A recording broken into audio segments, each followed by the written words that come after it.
listening to Writers' Voices with Monica and Caroline. I'm your host, Monica Hadley, and with me is my co-host and mother, Caroline Kilborn. Is it raining over there where you are today, Mom? Off and on. But yesterday, gully washers yesterday. Definitely. I love these summer rains, though, because it just refreshes everything. Well, yeah, maybe got rid of some of the pollen that's floating around. That would be good, too. Yes. So today we're tackling a pretty interesting topic. Oh, my gosh. Creativity. Interesting and, oh, gosh. You have to delve into a lot of things here. So, Mom, you want to introduce our guest? And how does he pronounce his last name? Gannett. Gannett. Well, Allen, I'm very happy to be able to talk to you today. And Allen Gannett is the founder and CEO of TrackMaven, a marketing analytics firm whose clients have included Microsoft, Marriott, Saks Fifth Avenue, Home Depot, Aetna, Honda, and GE. He has been on the 30 under 30 list for both Inc. and Forbes, and you have quite a variety of clients. I mean, that's very impressive. We try and keep it eclectic. And are you still under 30? I'm still under 30. I just turned 12. Yeah, you look like you just turned 12. Really, I'm kidding. I said to Monica, he looks like a teenager. And I said, well, I don't think the dermatologist is well paid. So the title of Allen's book is The Creative Curve, How to Develop the Right Idea at the Right Time. Allen, given your background in data and analyzing data, what drew you to writing a book about creativity? Yeah, so it's so interesting to me. In our culture, one thing I didn't realize was how clearly we view creativity as a fixed thing. And, my job has always been this sort of intersection of right brain, left brain. So I've been running this company for the last 6 years that helps marketers find patterns in their own marketing data and see what works and doesn't work. And so we've always been about applying sort of rationality and systems to a creative field. And I always sort of had this notion of creativity this way. I think, I'd read books, I had read some of the science, I'd always just sort of thought about creativity as this thing that's, you can change and get better at. But what I've realized over the last few years running my company is that no, we have this very strong notion that creativity in our culture is something that it's a have or have not situation. I've heard lots of my customers who would say things like, well, I'm just not that creative. I have to hire a consultant. I have to do this. And what I realized was that, people just feel like they're not that creative. And so, that's really where the idea for the book came from, was sort of out of this frustration, out of this feeling of, okay, how do we get people to stop feeling these things?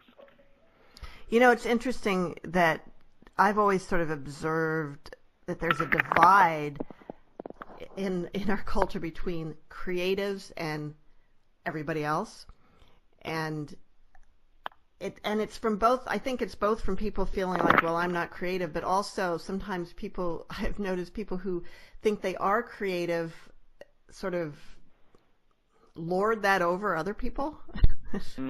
Totally. Well, I think we have, in terms of the values that we've sort of conditioned into our culture, we've conditioned that certain things are better than others, and we've, I think, conditioned that, there's some people who are born with this creative ability, and that's special and divine. And, this comes from, you just think about all the movies and, biopics and all these things we've seen that sort of revere these creative geniuses as something semi-divine.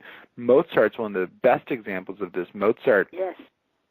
If you watch the movie Amadeus, he's like, literally 3 years old, blindfolded, playing the piano for the Pope. Like, that's the opening scene. And it's amazing. It's amazing. Yeah, and the reality, though, is that Mozart, when he was 3 years old, had essentially what we would call a helicopter dad. And his helicopter dad said, little Mozart, I love you, but, which you should never say to a child, I love you, but you need to become a great musician. And little Mozart was like, whatever you say, Dad. And Mozart's dad hired for him the best music teachers in all of Europe and made this little kid practice 3 hours every single day, 7 days a week.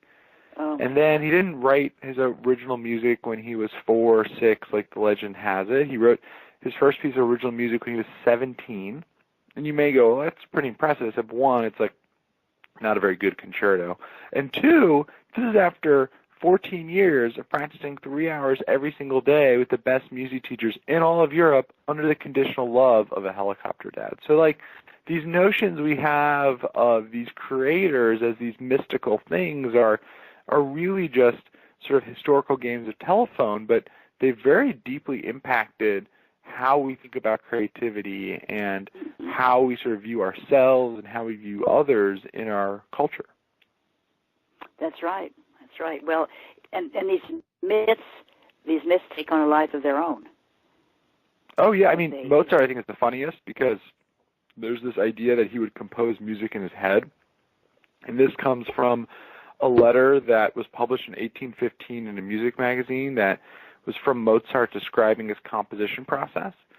And the thing is, the letter was literally like #fake news. It was forged by the music magazine publisher of the time because he wanted to sell copies. And so this letter has become like a huge part of how we think about Mozart, but it's literally a lie.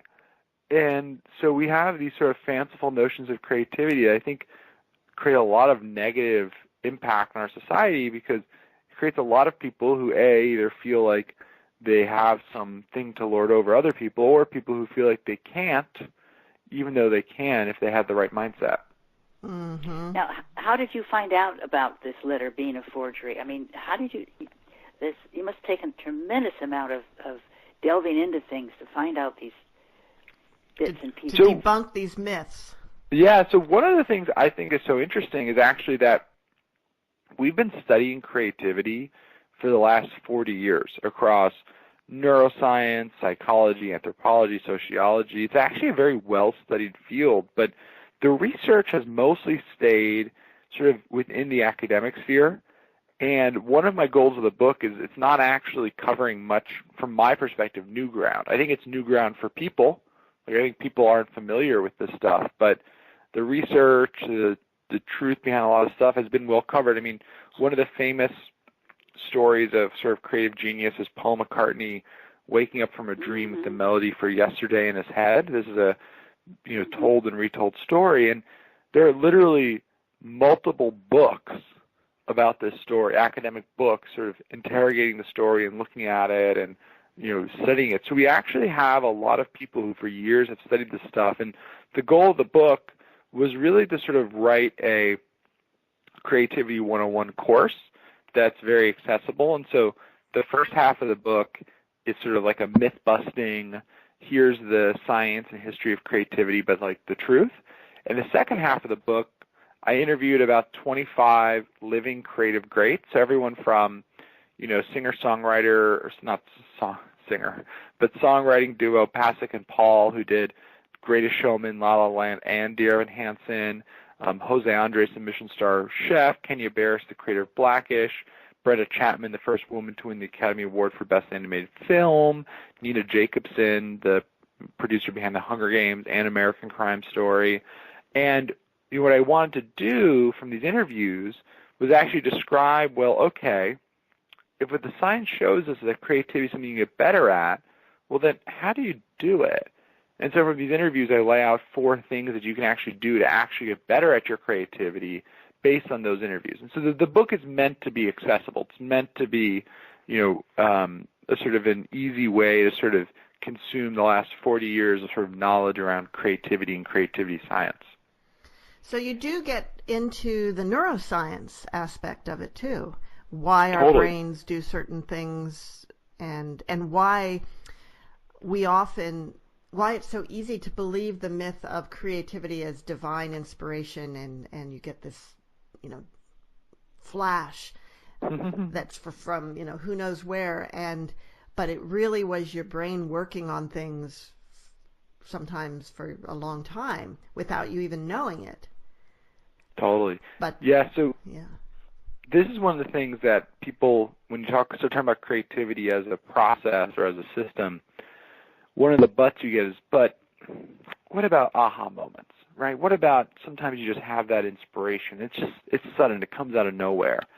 And I think this represents a sort of tendency we have as people, which is that when things don't have a clear explanation or reason, we sometimes just ascribe them to magic or, beyond our sort of ability to understand, and that's just not true. I mean, basically, aha moments are actually a very normal biological process, and you experience them in other places and you don't think they're as magical. Sometimes when you're looking at a crossword puzzle, sometimes you solve it by letter, step by step. It's logical processing. And sometimes you solve it all at once. You're like, oh, I got the answer. I know it. You just look at it and you get it. You have that sudden insight. And that actually, from a biological perspective, is the same thing as those flashes of genius we talk about these creatives having. And so scientists actually have a really good understanding of what's going on in the brain when you experience these aha moments, because they basically will put people in MRI machines and show them different word puzzles and see like what's going on in the brain when people experience sudden insight versus logical processing. And the short version of it is that sudden insight happens in our right hemisphere. And our right hemisphere is where we store the more sort of like definition 2 of concepts, like, the distant ideas, metaphors, wordplay, puns. Those are all going in your right hemisphere. And your right hemisphere's job is to connect sort of different and disparate ideas together, divergent thinking. But it does this all below the level of consciousness. It's only once an answer comes together that it actually pops into consciousness, hence the aha. And so this magical experience we talk about of, oh, this idea just came to us, well, it's not magical. It's just how our right hemisphere processes information.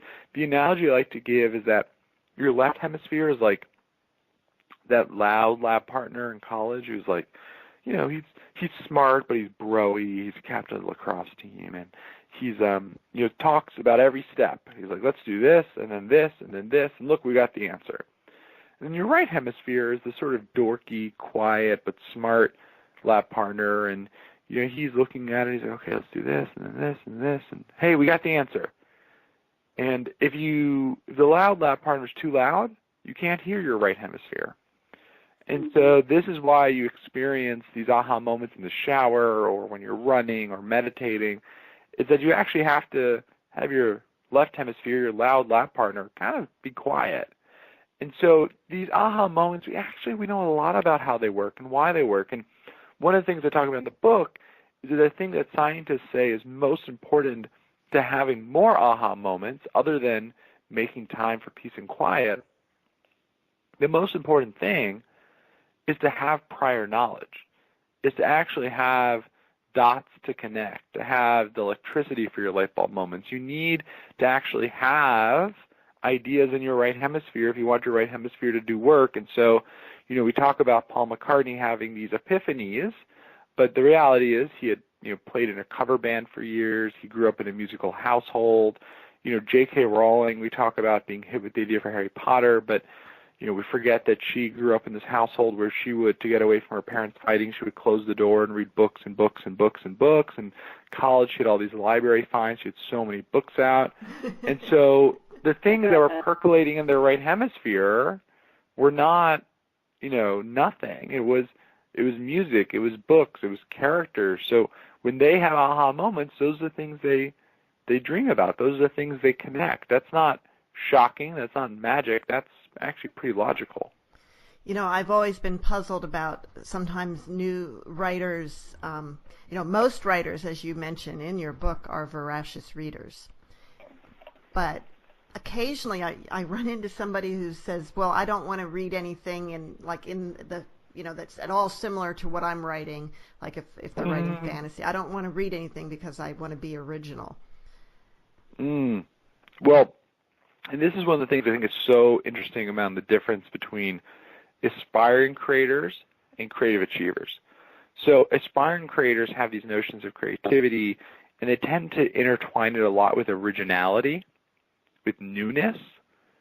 But the best creators actually know that people don't like radically new ideas. People like ideas that have one foot in the familiar and one foot in the novel. They're ideas that feel similar and familiar and comfortable but have a novel twist. I mean, Harry Potter, just use that as an example. That is literally the most straightforward rags to riches orphan rising story of all time. But there's monsters and magicians and wizards, and it's this whole novel twist on the story. And that's what makes it fun and interesting. We know when we're reading Harry Potter from book 1, page 1, that it's going to end happily ever after. And that's part of the sort of contract the writer has with the reader. And you see this over and over again with these great novelists.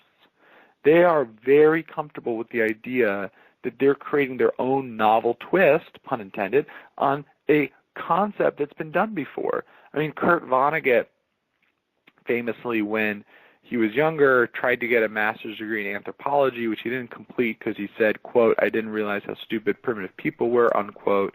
And he, for his thesis, he literally went and mapped out the emotional arcs of stories of great novels, and he found 4 recurring patterns.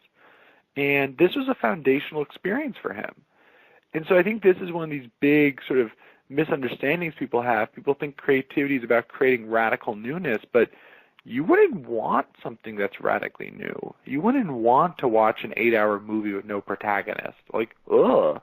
And so it actually turns out that, I talk in the book about some of the science around this, but it actually turns out as people, the ideas that we like, the ideas we prefer, and the ideas that the great creators are very good at doing are the ideas that are familiar enough to feel safe, but novel enough to be interesting, novel enough to be intriguing. And so it's not about radical newness, it's about blending newness with the familiar. You're listening to Writers' Voices with Monica and Caroline, and our guest today is Allen Gannett, author of The Creative Curve. And also you talk about the importance of creativity having value.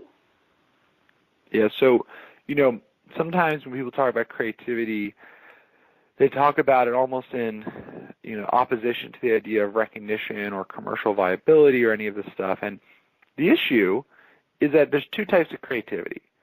Academics call it little c creativity, which I think is a really cute name. Little c creativity, which is just the creation of something. You're just physically creating something. And then there's uppercase C creativity. And this is what we actually all want. This is the creation of something that's both new and valuable, And that is so important because that's what, when we're doing stuff, when we're doing creative acts, unless we're being very gratuitous, that's what we're aiming to do. We're aiming to create things that resonate with people, that create an impact on an audience, big or small. But it turns out that capital C creativity is all about creating something that, at least for some group of people, it can be a huge group, it can be mainstream, it can be a small group, but for some group of people, they recognize it, they find value in it. And this is why you find that the best creators are also very active at listening to their audience, at getting feedback, at thinking and putting their shoes in the audience, because they're not actually creating for themselves. I think this sort of meme around, I create for myself, I think that's a crutch. I think that is something that we tell ourselves when no one likes our creativity. I think the reality is that creators are creating for people to experience an emotion or reaction of something. And so I think if you try and disintermediate recognition from creativity, you're doing yourself a disservice. Now, what about people who were very creative people throughout history who weren't recognized or valued during their own lifetimes, but were at some later point? Do you have an explanation for that? Yeah, this is a great question. So there's a bunch of different things that I think go on. So one is that one of the things you notice is that technical skill and being deemed creative are actually 2 different things. And sometimes people get those mixed up. So you could be highly technically proficient, but not deemed creative, and not maybe even actually be creative. And you see this a lot with things like simultaneous invention, where two people create the same idea in the same year or the same month or the same day, but yet only one of them gets deemed creative because of all these social reasons. Like, Charles Darwin and Alfred Wallace are a great example of this, where Alfred Wallace created the idea of natural selection at the same time, but we all think of evolution as Darwinism, and we don't even remember who Alfred Wallace is. They tried to create a statue for him in Britain, and they couldn't raise money for it. And this is a guy who's a huge foundational part of science. And so you see this sort of recognition element's actually really, really important. But sometimes later things do get recognized. And my honest answer is that I think a lot of that has to often be luck. I think what you often find is people who are recognized later in life typically are recognized for a more narrow set of things, like Moby Dick. It's one book. And so I think what you find is that a lot of times the type of creativity that I'm most interested in is the people who are able to do it again and again and again, who seemingly book after book, hit after hit, they're able to do this. And the reason why I'm so interested in that is that there's something more at work there. It's not just a luck thing. It's not just about the stars coming to alignment, but there's some skill that underlies why this person's able to create 10, 15, 20 years of creative recognition. Well, what part of it may be, in your book you talk about the the four things that are required for creativity, and one of them is creative communities, and an important aspect, I believe, and that an aspect of that had to do with someone who would promote you. Totally. So one of the things I talk about in the book is this idea of a prominent promoter, where since creativity and recognition are so intertwined, what you find is that the successful creatives often were latched up to someone else who already has reputation, already has credibility. So in academia, you see this where when they do studies, they find that future Nobel laureates appear in their 20s to be twice as productive as similar scientists with similar pedigrees who don't go on to win Nobel prizes. But the reality is they actually weren't twice as productive. They just happened to work for senior researchers who let them put their names on their papers. And so what you find is that this over time leads to a compounding advantage where they're cited more in their 30s, they have more reputation, and it's hard to catch up if you're not one of those people. You see this in the music industry with people have opening acts, so they have younger musicians or earlier musicians come and open for them. And this is a way of passing on the reputation, but without those experiences, it can be very hard to actually have someone give you the time of day to be recognized. And if recognition and capital C creativity are intertwined, well, that makes it very difficult. So you find that having a promoter in your life is very important. This is why you see that so many creatives intertwine themselves in a community of other creatives where the promoters exist. I mean a community both physically and socially, right? So they often move to certain cities.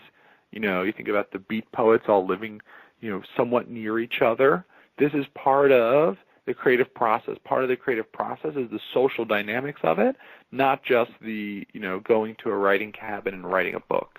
And look at, at Paris in the, after World War I, Hemingway, totally. And Fitzgerald, and on and on and on, the artists and the writers and it, I've been reading a book recently about Hemingway called "We All Behave Badly," and the people, Gertrude Stein, if she took someone under her wing, they had a much better shot of making it, and she would introduce it to other people who would, the promoters were so important to the success of those writers 100%. And artists. And and it gets the ball rolling. Yeah, and that also kind of can explain why, sometimes we look at historically that that so many of the top creative people were white males. Oh, totally. Stale, pale, and male. Yeah. But is it, and so some people will look at that and say, well, white men just are more talented. Look at everything they've done. No, not at all. I mean, the thing you see, the reality is what happens is that since people like to mentor people like themselves, you actually find that creative fields are actually some of the most have the most structural inequality. Think about how male Hollywood is and how hard it's been for women to break into that. I mean, it's just, and you see this obviously with the Me Too movement and all the stuff that's now coming out, is that a lot of these industries we think of as very progressive are actually like very not progressive. Right, and well, Oscar's so white. Yes, totally, Yeah. Totally. Yeah, and there have been women and people of color doing amazing work throughout history that just didn't get the recognition because they weren't part of the in group. 100%, and that's terrible, right? And that's one of the things that I think you're starting to see people realize and change, and just be more intentional about who they mentor and who they bring in. And typically I talk about in the book that a lot of these great creative jobs are apprenticeship models where you start in the mailroom making $13 an hour, and if you're poor, you can't afford that. And so what you see is that the well-connected, Ivy League educated kids with rich parents, they're the ones who can afford their kids to be, mailroom assistants at the talent agency and end up becoming talent agents. And so I think you're starting to see people change that, but you really do have a sourcing problem that's really important. Absolutely. You're listening to Writers' Voices with Monica and Caroline, and our guest today is Allen Gannett, author of The Creative Curve. So, Allen, would you like to read for our audience from The Creative Curve? Sure. I have a section that I think is kind of fun. I spent a day with the flavor team at Ben & Jerry's, and let me read from that, and hopefully no one's too hungry. So here we go. Okay. Chapter 10, Law 4, Iterations. I'm sitting in a conference room named Chubby Hubby at the world headquarters of Ben & Jerry's in Burlington, Vermont, a room that, like many of the conference rooms here, is named after one of the company's best-known ice cream flavors. My trip to this quirky state has so far lived up to my expectations. The gift shop at the hotel where I was staying sold both Ben & Jerry's ice cream and Vermont maple syrup. I saw electric cars everywhere on the city streets. In Ben & Jerry's parking lot, there was even a Ben & Jerry's branded Tesla. The office was designed back in 1996, yet it has the feel of a Silicon Valley startup. Long before Google and Facebook, Ben & Jerry's built an iconoclastic culture. Dogs are welcome in the office. My visit was punctuated by periodic barks. And a massive red slide by the main entrance transports employees from the second-floor conference room down to the first. In addition, there's a huge gym, which helps to counteract the, quote, Ben 10, a yoga room, and a private nursing room named the Milky Way. I'd come to Vermont to spend the day observing the Ben & Jerry's creative process. I grew up in a household where their ice cream was more than just dessert. For my mother, after a long day at work, it was therapy, a way to unwind. As I made my way around the building, I couldn't help noticing empty pints of ice cream everywhere on every desk. Employees collected the flavors they worked on as sort of a cardboard trophy wall. Ben & Jerry's has had so many flavors that I assumed the process for creating a new one was by now efficient and direct. A food scientist would come up with a flavor idea, churn up a batch of the concoction, sample it, then supply an all-important verdict of thumbs up or thumbs down. There would assuredly be consultation with other teams, but otherwise, the process would be straightforward. Begin with the delicious ice cream base, add some cookies, throw in some caramel, and voila! Another new flavor takes its place in the Ben & Jerry's roster. Instead, I found out that making new ice cream is serious business at Ben & Jerry's. I spent all day learning the 4 steps that Ben & Jerry's uses to create the ideal new flavor. And as we'll discuss, I couldn't help but realize that this same process is used not just for making ice cream, but for other types of creative endeavors I witnessed. The company's first store, which the founders opened in 1978, was a retrofitted gas station in Burlington. Jerry Greenfield, the Jerry of Ben & Jerry's, explained to me that in many ways the venture was born of necessity. Ben and I started the ice cream shop because we wanted to work together, do something fun, because we always liked to eat, and because we were failing at the other things we were trying to do. They had taken a $5 remote education class in how to make ice cream, and, armed with their newfound expertise, they decided to open up shop. In no time at all, they were a local phenomenon. Today, the company founded by two Burlington hippies is known around the world for its decadently rich flavors, including Chunky Monkey, my mother's favorite, Cherry Garcia, and fish food. Jerry's all-time favorite is the now discontinued coconut almond fudge chip. He recalled to me, it was like a trip to a tropical beach for the mind and the taste buds. But what I want to know was how the brand comes up with their flavors, and while we're on the subject, who comes up with them? Every year, Ben & Jerry's launches 6 to 12 new flavors. This means they are under continual pressure to create new products that land at the right point of the creative curve.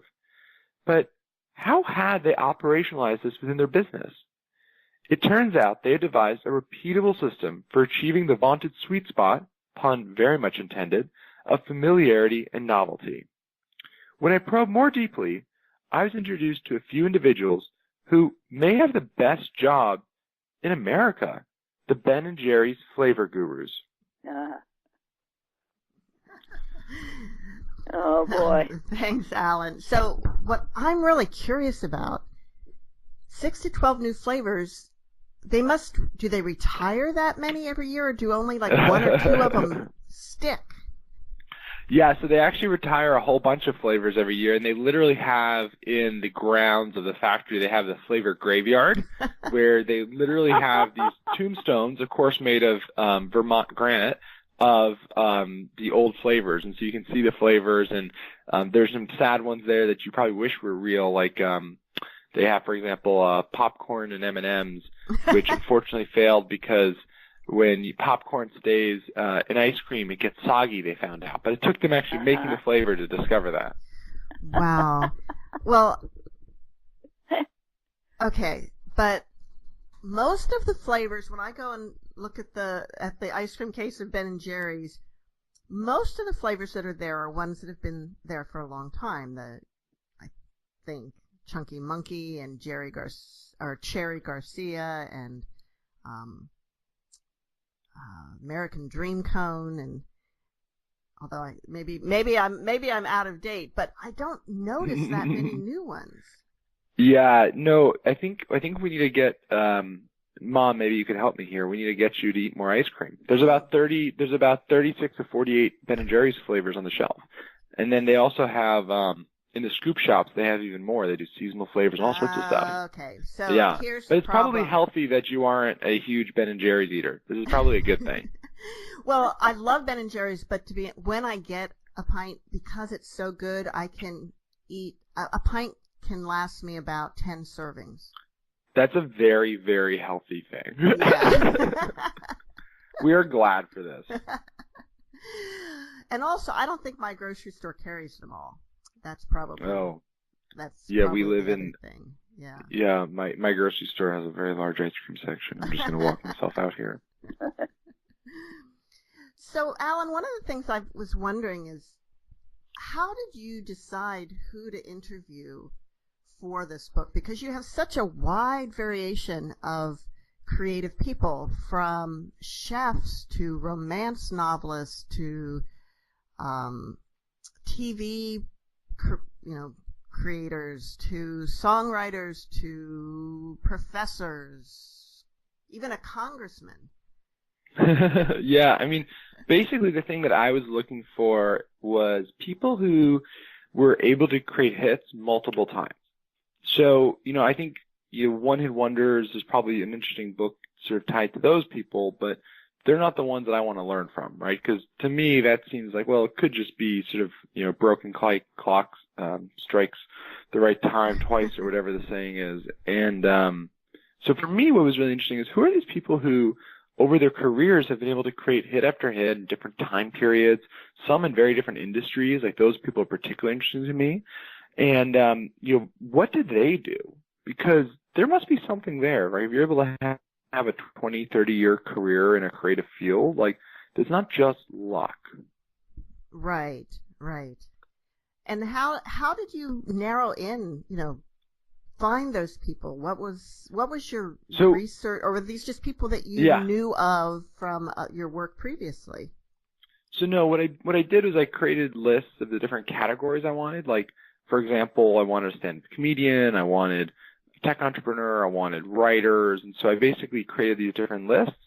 And then I basically had a research assistant who helped me pull lots and lots of lists online of sort of top, blanks, so top romance writers, top chefs, sort of et cetera, and then try and find people across all of those different lists, and trying to also account for certain things like have as much gender balance as possible, stuff like that. And so basically sort of taking this macro approach, and then once I had the list of potentials, reaching out to people, sometimes cold, sometimes through, I found there was mutual connections, and just, I probably tried to interview hundreds of people and ended up with 25 that I feel good, representative of sort of a pretty broad set of sort of industry and perspectives and geographies. There's people I'm interviewing from the middle of the country and all sorts of different places. And so I feel like I got the sort of pretty good sort of horizontal set. One of the things that is interesting, though, when you're doing work on creative fields, and especially when you're trying to be pretty genre agnostic, trying to go between chefs and writers, so to speak, it's amazing how so many of these creative industries are so undiverse. And that was one of the things I sort of struggled with. Yeah. And, you find that creative industries, it turns out, are actually some of the least progressive when it comes to diversity, because there's a social dynamic to creativity where so much of successful creativity comes from being sort of sponsored by someone more senior who lends you their credibility. And so you end up, people tend to mentor and sponsor people who remind them of themselves. And so you end up with this sort of structural inequality. And so I always thought that was interesting, that Hollywood, for example, which you would think is very creative and progressive, is actually a pretty conservative culture, and it's pretty, stale, pale, and male, as they say. And so I thought that was interesting. That was one of the things that stuck with me from the experience, is just how undiverse a lot of these fields are. Yeah, we talked a little bit about that earlier, but I don't think we can emphasize this point enough, that as a girl growing up, and you're reading history, you're looking at history, whether you're talking about art or you're talking about science or any field, creative, and I mean, in a sense, any field is creative, but there weren't a lot of women that you read about or that seem to have done things that were worth remembering hundreds of years later. And it's easy to think, well, and some people do have this attitude, well, women just weren't as talented. They weren't as smart. They weren't as talented.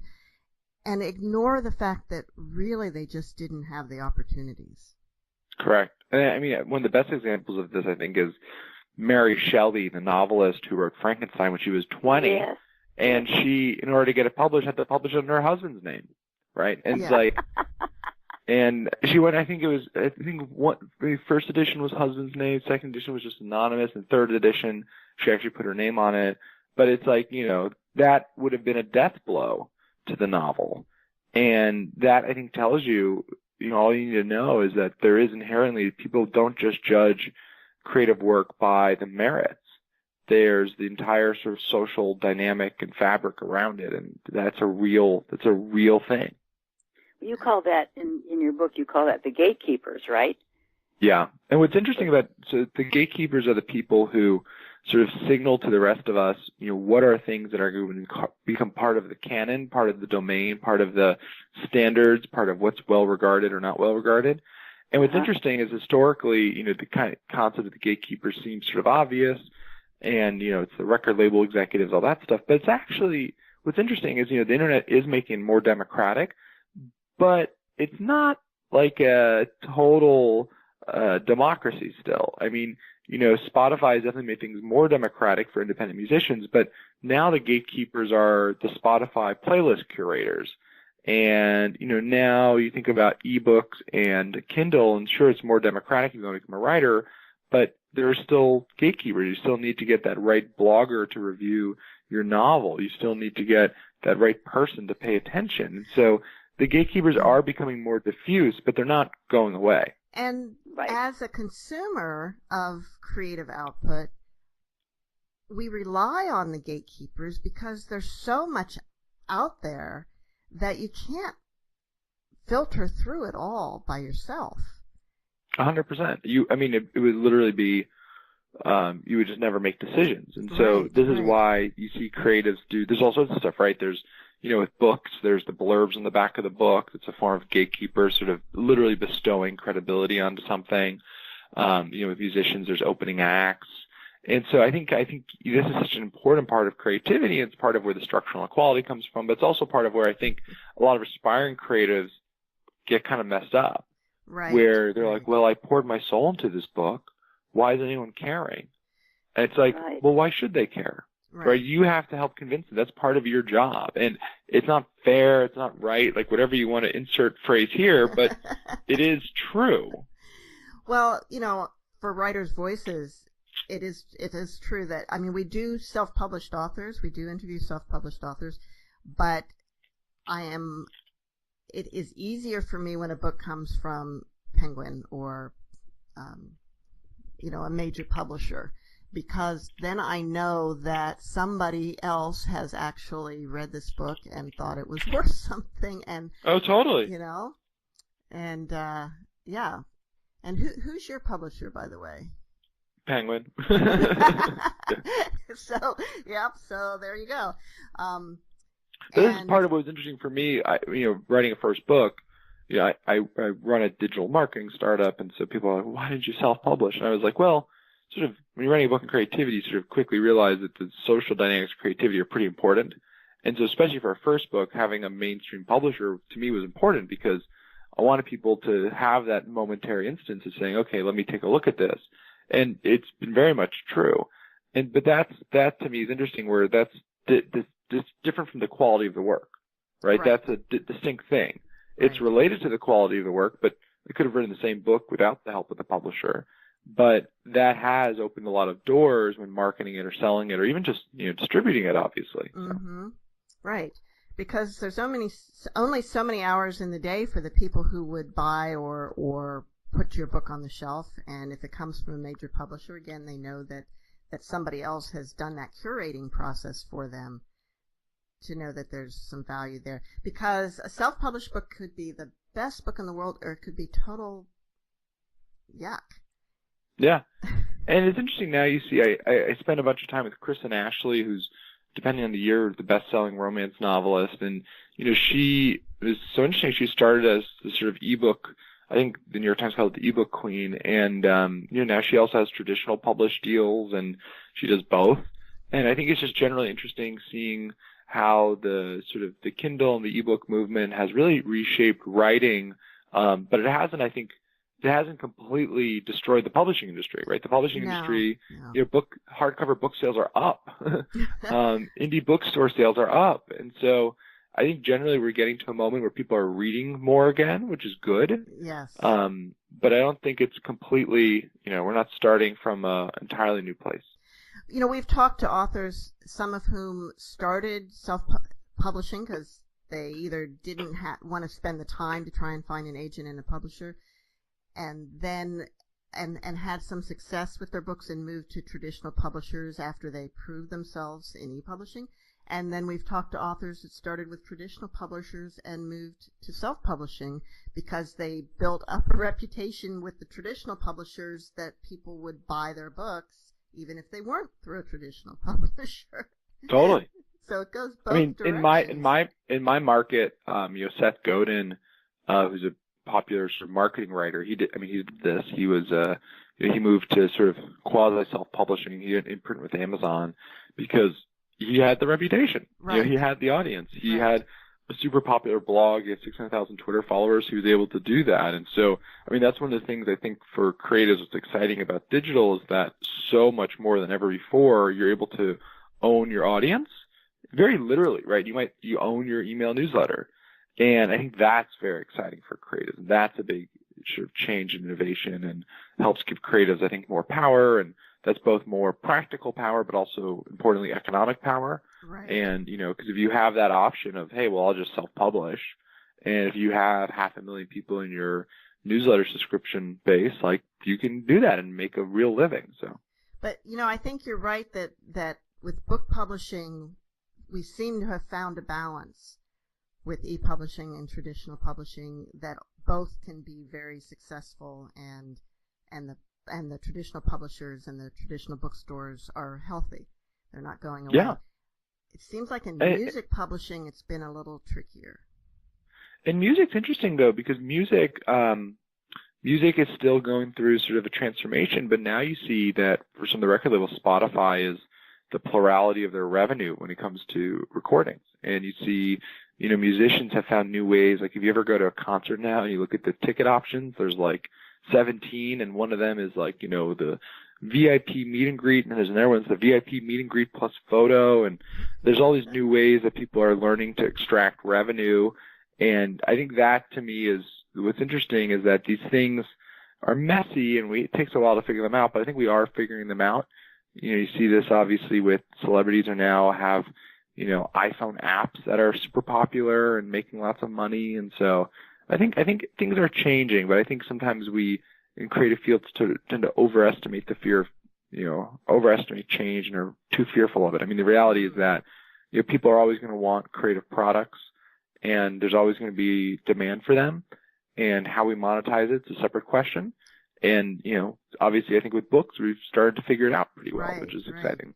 And we're also, in some sense, returning to, going back a few centuries and returning to somewhat of a patronage model in some fields. Oh yeah, literally Patreon, right? I mean, Yeah. It's become so for those who don't know, it's a startup where you can fund your favorite creators with a subscription. So, $1 to $100 a month, and depending on how much you give them, you get access to different special rewards every month.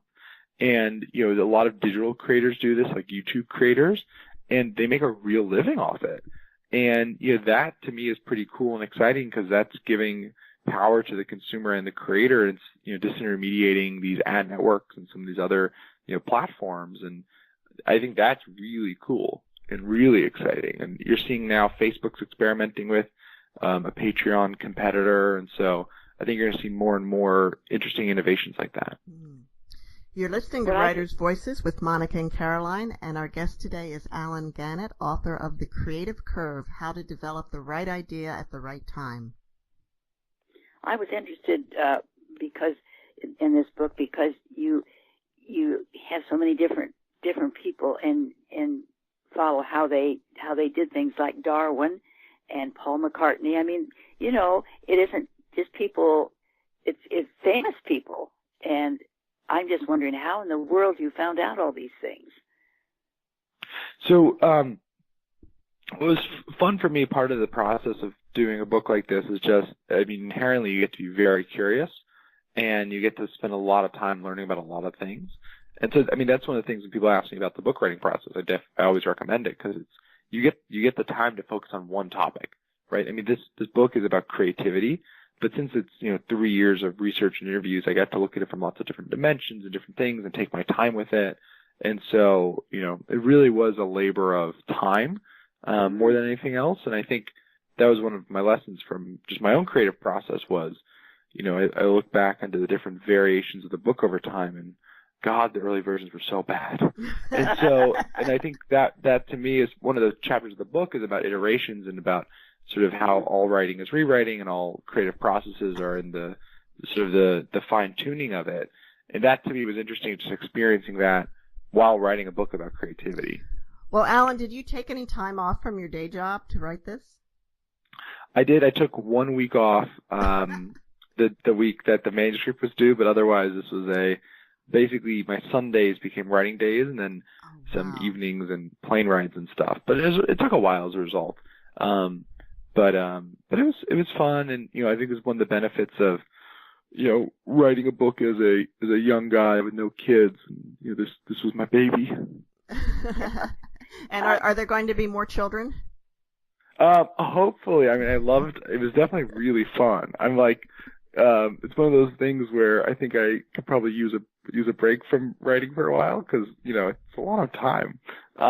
But yeah, I think definitely again, I really am interested generally in human virtues and the things that we look at as virtuous, and how people get get better at them or learn them, because I think a lot of human virtues we think are fixed and are things we can't necessarily get better at. And so I think I wouldn't be surprised if book 2 is on another human virtue. So. Another human Ellen, virtue. do you think all of this would have been possible without the internet, without your use of the internet? 100% no. Not for me, at least. Not as a young author, right? Just because I think the internet sort of allows for access in ways that I wouldn't have had as a young person. Think about just the amount of people I emailed for interviews and cold emailed and was able to research and figure out who's their assistant and all this stuff and send them an email and be able to follow up over email. I mean, it would have been amazing. Impossible. I would have had to had a career that lasted 20 or 30 years before I'd be able to have enough of a network density to be able to write a book like this that has so many sort of people involved. Did anyone that you approached for an interview turn you down? Oh, yeah, 100%. I probably asked about 250 people to get about 25 interviews. Wow. Which I feel good about, like 10%. I was like, I feel good about that. Yeah, but it was a lot of no's or a lot of just like no responses. Now, the book is kind of in 2 parts. One where you're talking kind of about the neuroscience of creativity, which is really fascinating, and you're using a lot of historical examples and current examples to illustrate that. You talk about different research studies, and then you go into kind of the prescription of how to do this, how to find the sweet spot between familiarity and novelty. Can you talk a little bit about that 4-step process and how you came up with it? How you defined it that way? So basically what I did is in the interviews that I did, I found that there was these recurring patterns of things these creatives did to actually become, more creative. And so I outlined those things. I call them the 4 laws of the creative curve, and I'll walk you through the 4 sort of like in the brief version. So the first law is that of consumption. And so one of the things I talk about is that we think of these great creatives as doers, as always doing, as very active, almost in contrast to consumers. But actually these great creatives are some of the biggest consumers of creative products in their niche. And I explain why that is and the neuroscience of why that is and why that's so important to building creative careers, to actually be a overactive consumer. The second law is imitation. So we often talk about creativity as the province of newness, of innovation, but actually when you look at the truth around creativity, it's actually about the blend of the familiar and the novel. And so I explain that the best way to create the right amount of familiarity is through imitation. And I don't mean plagiarism, but I mean imitating the structure of great successful work. And so I talk about that, and I give examples like how Kurt Vonnegut did this and how some musicians do this, and talk about that. The third law is that of creative communities. So we think of these creative geniuses as these solo operators. They're Steve Jobs, Elon Musk, capital S, capital E. And the reality is that all of these creators all are part of creative communities. They all have lots of people around them. They do lots of stuff. There's a lot of different roles with the creative process that one person can't actually do. And so even though that's the sort of PR myth of creativity, I explain what the creative community you should have around you looks like and how to actually get that creative community. And the fourth law is iterations, and specifically data-driven iterations, where these great creatives really understand that they're not creating for themselves. I think that's something aspiring creatives say, but these great creatives know that they're creating for their audience, and as a result, they're very focused on listening to their audience and getting feedback early and often, and then iterating on it. And so I talk about examples of this ranging from Ben & Jerry's, which you heard a little bit about, to the movie industry, to even I talk a little bit about politics. And so, and so those 4 laws are 4 things that you can practically do to actually get better at the subtitle of the book, which is developing the right idea at the right time. And at what point in your writing process had you defined those four laws? Oh my God! Like it was literally like the last. I mean, it was like it was constantly changing and morphing up until probably a month before I submitted the manuscript, because the book process is pretty organic in terms of it's very iterative, right? And you're constantly consuming information and taking new inputs in and reframing them. And so it started to come together a year before, but then it took probably about 11 months of chewing on it and working on it to come up with the 4. There was variations when there was 10, there's variations when there was 3, and eventually I found that these were 4 things that were universal. So all 25 of the creative geniuses I interviewed did them. So I felt very strongly about them. And then I also found that these are 4 that were, there's a lot of science explaining why they worked. And so I was able to feel very confident that these were 4 things that would stand up to any sort of, rigor. And was it intentional that it's CI, consumption, imitation, creative community, iteration? No, but you're the first person to notice that. Oh my God, Cece. Who's Cece? I have to talk to my therapist about this. Cece, oh, look at that. You're right. Oh my God, I didn't even notice. Well, I notice patterns. That's good. That's important for creativity. Right, absolutely. I have learned that from your book. And I will tell you, Allen, that this is a book I'm going to keep. Oh, yay. That makes me so happy. Yeah, and refer back to, because I found the whole thing really fascinating. Well, there's Thank you so very much much in it.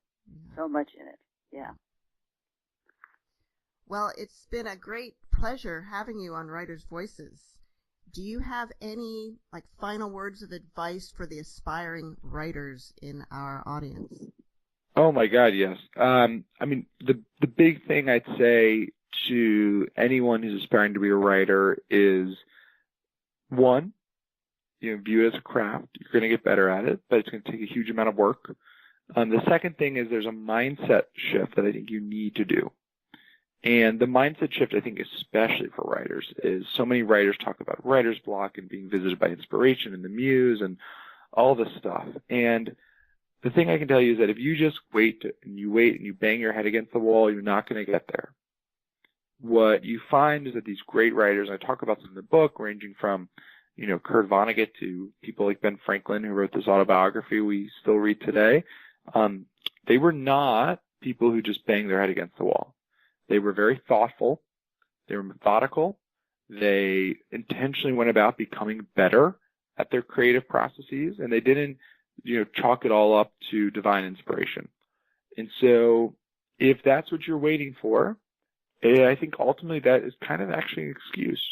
I think that's a way to avoid sometimes the hard work. And I think a lot of creatives, this is sort of subconscious or unconscious, but you find that I think as people, we sort of like homeostasis. We like, we don't like big radical shifts or change in our days or times, but you find these great creatives spend huge amounts of effort to become better.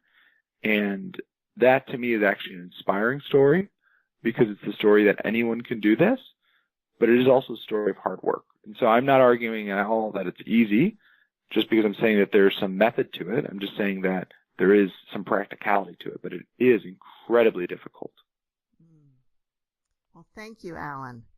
And Mom, do you have some closing words of wisdom for us today? Well, the thing is, he took the words right out of my mouth. Because I was going to use the last sentence of his book, which says, achieving your creative potential isn't for the faint of heart. It requires countless hours, days, and even years of work, but it's no longer a mystery. Well, thank you, Allen. Thank you, Mom, and see you all next week on Writers' Voices. Thank you, guys. Bye-bye.